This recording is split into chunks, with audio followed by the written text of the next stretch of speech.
কি রাগ করলা, বলো বিসমিল্লাহ, বলো সুবহানাল্লাহ। এই কথাটা যে ভাইরাল, এটা বললে আমলনামায় গুনাহ উঠে যেতে পারে যে কারণে, এবং কি এটা মারাত্মক একটা বিষয়। দুইটা বিষয় এখানে রয়েছে। আপনারা দেখছেন যে কিছুদিন পর পরই সোশ্যাল মিডিয়াতে একটা ট্রেন্ডিংয়ে আসে, কাঁচা বাদাম থেকে শুরু করে একটার পর একটা ওই কিরে মধু মধু এরকম জিনিস পোলাপান এটা ছড়ায়। তো এই যে একটা দেখলাম ভিডিওতে সোশ্যাল মিডিয়াতে, হাত দেখতেছে গণকের মতো, সে হাত দেখাচ্ছে আর এমন কথা বলতেছে যেটা জীবন সকলের জীবনের সাথে মিলে যেতে পারে।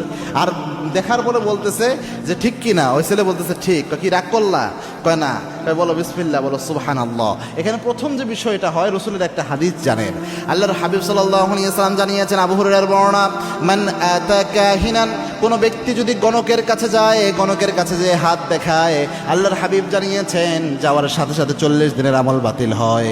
আরেক বর্ণনায় এসেছে, আল্লাহর হাবিব বলেছেন রসুলের উপর যা নাজিল হয়েছে সব কিছু অস্বীকার করার গুনাহ আল্লাহ আমলনামায় দিয়ে দেয়।